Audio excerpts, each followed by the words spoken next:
Yeah, I think the only thought that's going through my mind is when you're automating processes, I agree with the underlying principle of values. It's interesting about the point about governance as well.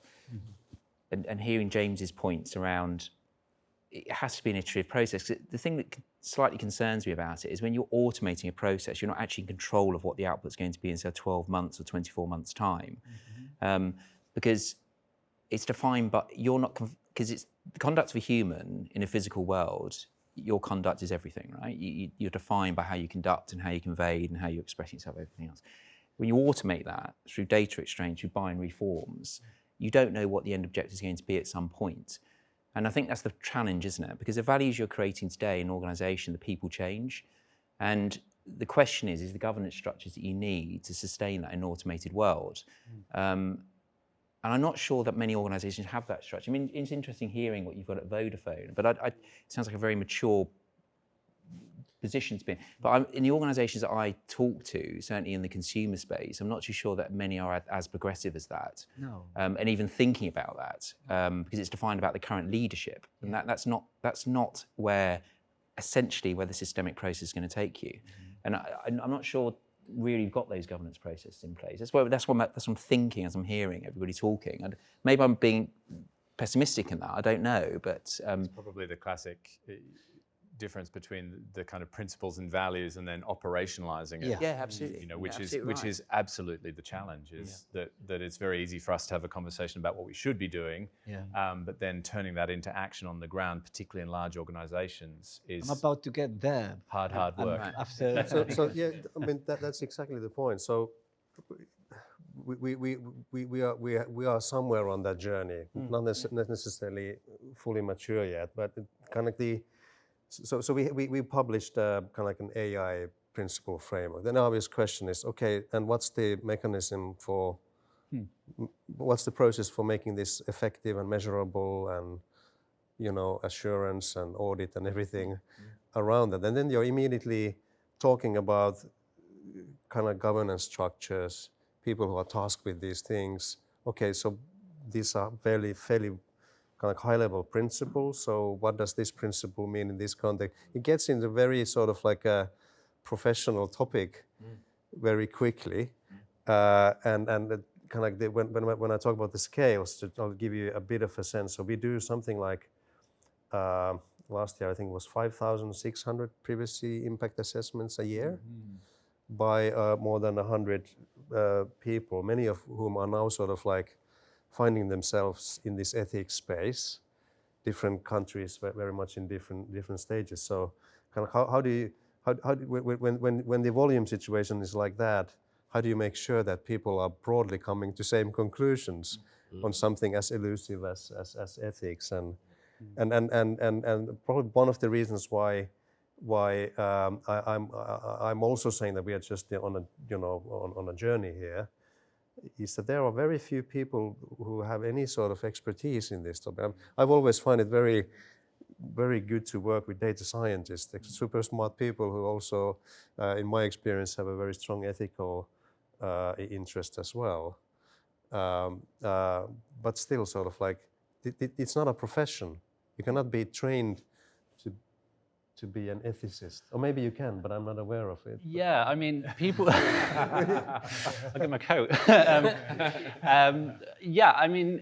It should be a profession. My point is it should be, but it's becoming professionalized. Yeah. Yes, yeah, for sure. I mean, because I am in this filter bubble myself, right? So my opinion is the opposite of you. Like, there are people and they are professionals, which is interesting that maybe the voices aren't being heard.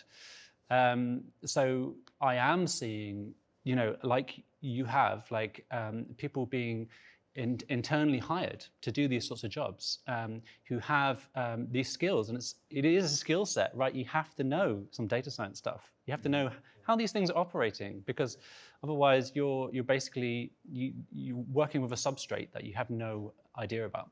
So you have to know something about AI technologies and technologies you want to use. You have to have some idea about, law and like the ethics and human rights and where we're coming from that situation.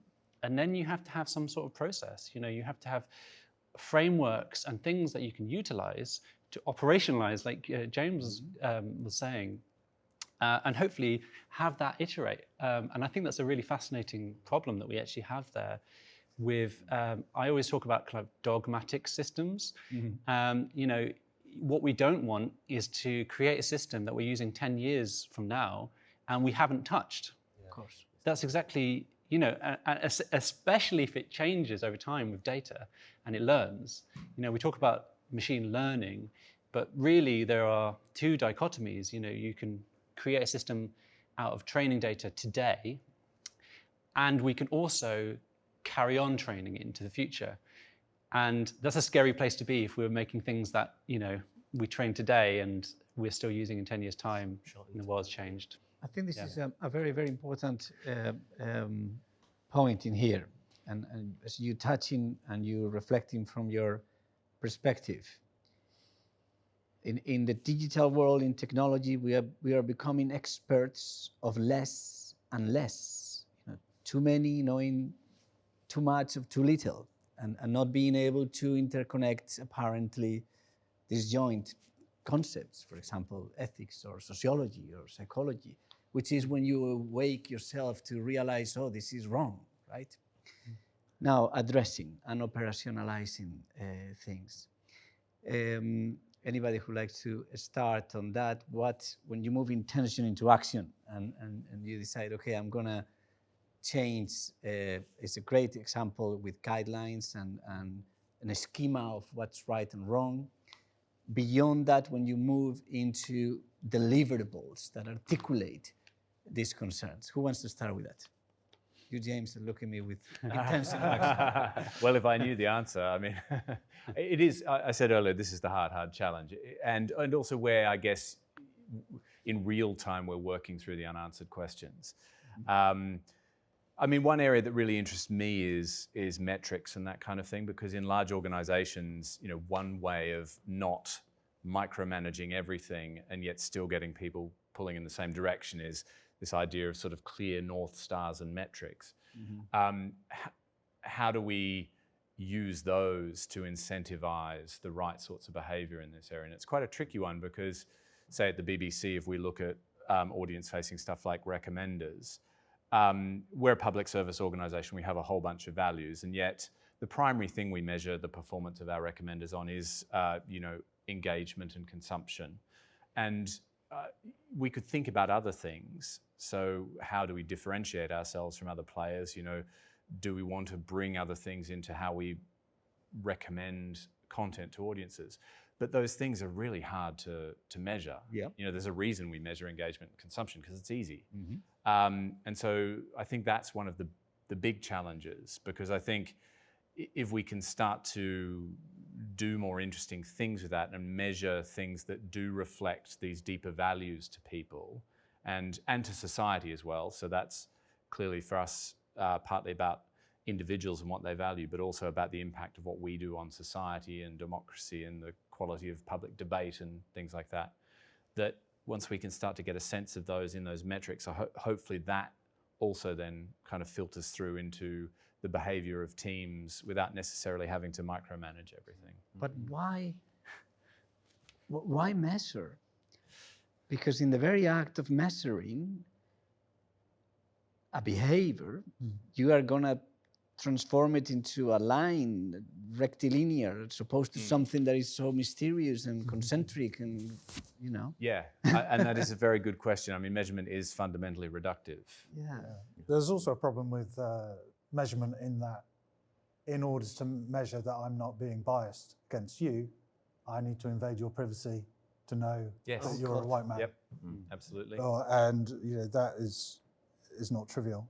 So to operationalize, do we need to engage across all the different levels through measurement? Or not solely, but it's just one area that I think is important. I mean, the other thing to the point about professional ethicists is the tension between concentrating this in experts and seeing this as everyone's job. And I think that too is important. And it's a balance between both. But to be alive to that tension that you need some of this expertise that perhaps you know, companies haven't felt they needed, in particular applied to this area of AI and data science. There's specific questions of that. But equally the risk that people think, oh, we've got the ethicist, we're fine, or we've got the principles, we're fine. And the importance of it being seen as part of everyone's job, but also something that everybody's specialism contributes to. So, talking about, say, our machine learning platform and technology and architecture decisions that might go into that, there are sort of ethical considerations there, and decisions we make enable us to do things that then enable the ethical outcomes. So it's part of everyone's job. It's part of everything we do. I think that's important as well. And that essentially, in part, I mean, as humans, we are fundamentally ethical, or at least it doesn't mean we act ethically, but to have these conversations in a way comes naturally to us. So in a sense, it's about allowing that and empowering that and putting structure around that that allows it to be channeled into the particular questions you're facing. I mean, it's a lot about the, at best it's an interplay between different kind of people, isn't it? That you have a team that somehow comes together and starts solving those problems. And the operational design, to me, is all about kind of giving the issues like a shape and something like tangible, like the problem, kind of like, it's not always obvious to people that the data that you ingest into a machine learning system may be fairly problematic because it carries all the bias that exists in the society. So how do you deal with that? That's a good question. I don't know it's probably a question that takes different shapes in different contexts, but I mean, that gives it a shape. Okay, now it's okay, so we're not going to be using all the attributes because that will result in possibly to a screwed up result. Okay, so we do the analytics here, we test, we sandbox something, let's see what the outcomes. Maybe we have to measure the outcomes to understand what's at play here before we kind of go live with it. And that way it becomes a process, it becomes something that rules can be actually attached to it. And that requires the interplay of different professionals. And yeah, I mean, I'd love to jump in if it's okay. Like picking up on both those points. For me, I don't want this job, right? I think I would prefer, yeah, okay, fine. I don't really want to do this. No, I prefer that we have a certain amount of kind of upskilling, right? So some of us are much more interested in this area than others and have a background in it, and we have absorbed it. And it's not to say that people are unethical, like you were saying. Is to say that we need to get to a level, right? We need to get to a level playing field. And we need to get a level playing field of understanding about the technology.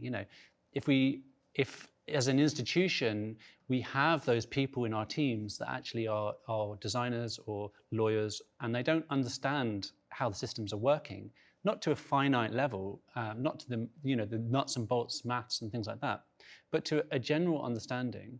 So I think we've got a lot to do with just bringing people up and giving them that kind of foundation. And I've actually seen that the government have a lot of kind of plans in this area, life learning, and part of the AI stuff is going to play into that. So I've got like high hopes, and hopefully, people who have that skill can also kind of give that to your institution as well. And really, people as a team need to work together. Like you were saying, like we need to have that appreciation. I don't think, people like me need to come in and say, I'm the ethics person, I have all the answers. Because like we've explained, you don't necessarily have all the answers. You don't necessarily have the experience and specific context to have the answers. But we have tools that we can use, and we have understanding, and we need to spread that knowledge and know that the accountability for these systems doesn't lie with the ethicist, essentially. It lies with the organization and the people within it, I think that's true, but you still need leadership and evangelism within a business, particularly if you want to make, real meaningful steps. The danger is, you say it's everybody's business and nobody makes it their business, or you say it's my business and nobody listens to them. So there has to be someone taking some leadership in this space, but then their job, if you like, is to involve Yes, as get many the right people people as together and yeah. And now coming back to the concrete actions and dropping some terms here: decentralization, VRM models, Me2B models, zero party, ownership of the customer, actions. I was commenting with Alex that I was looking because a relationship with one of our partners.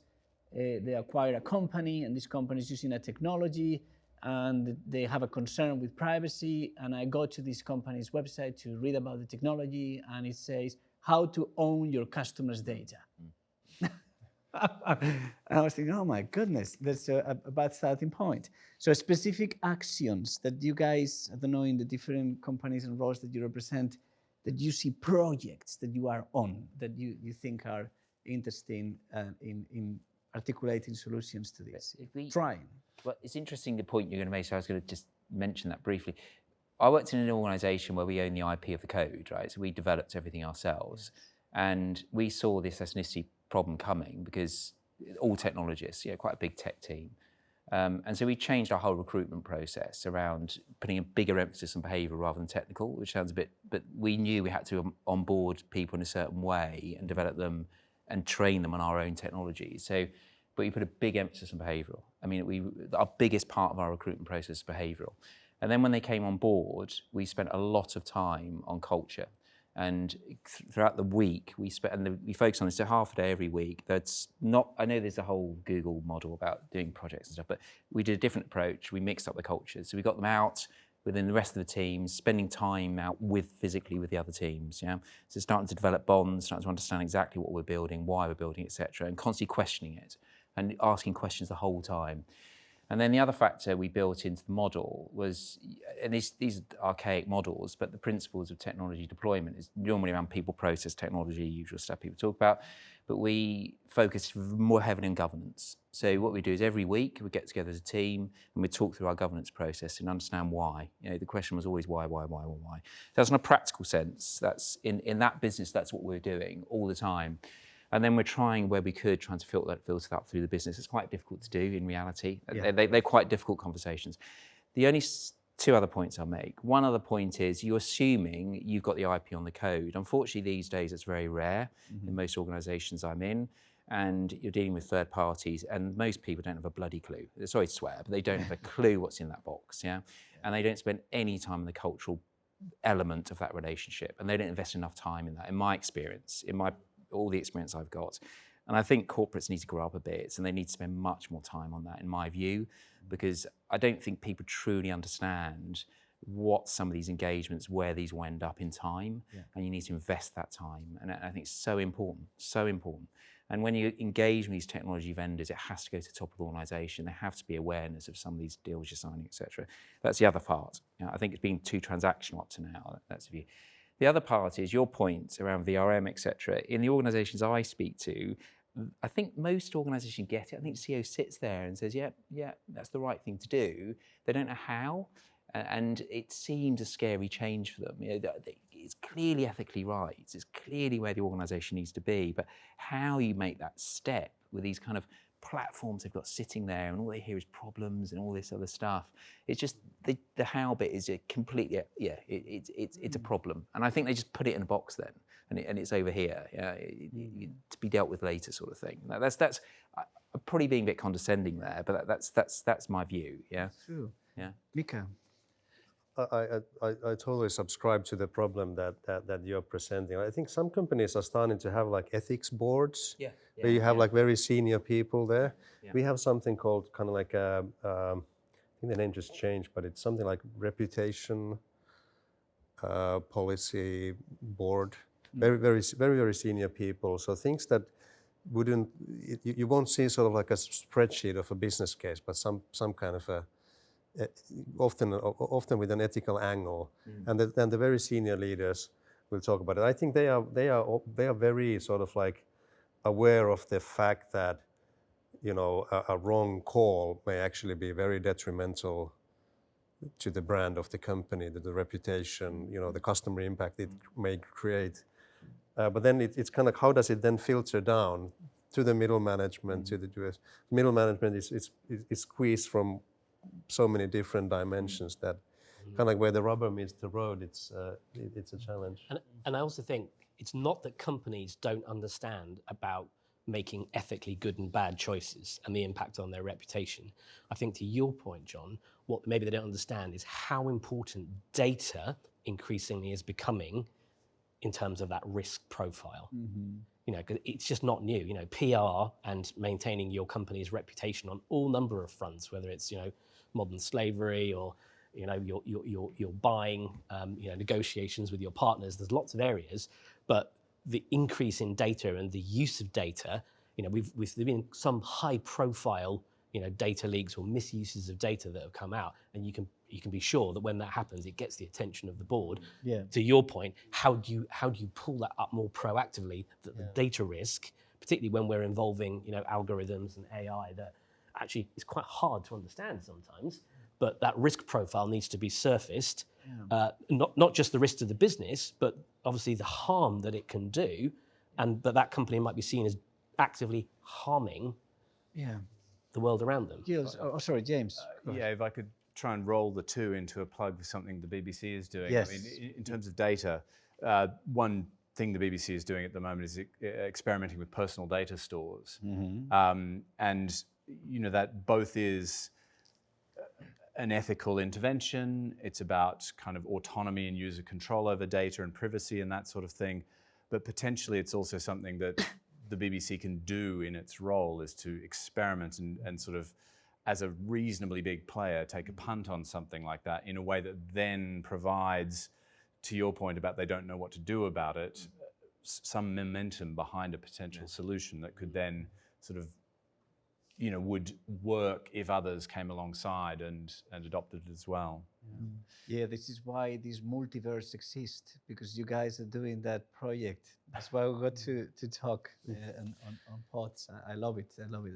Well done. I would say on technology, you know, all the technologies you mentioned, I mean, they all definitely have a role in like measuring, quantifying, reducing the risks, but we cannot fool ourselves to think that this is something with a technological solution. Yeah. You know, arguably, well, definitely one of the greatest AI teams in the world works at the company formerly known as Facebook. They've taken down their opt-in facial recognition system, not because of those guys, but because of a whole bunch of other factors. You know, it's not a technological decision. You know, they'd already made it opt-in. You know, that tells us so much about the importance of not leaving this to technologists. You know, incredibly important. And I think there's a lot to learn from GDPR.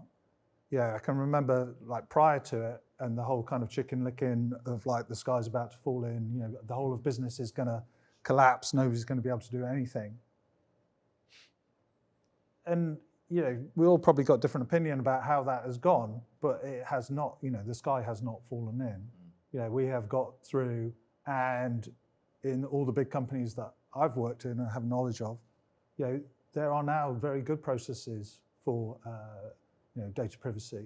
So I think we can be optimistic that, you know, that there is there's a role here for legislators to, you know, say this is what we want to happen, and you know, on the face of it, you know, sounds like, oh, you know, everything's going to stop, but you know, history would suggest, you know, we can get through it. So and improve iteration by iteration. Yeah. On that optimistic note, I believe we are over time.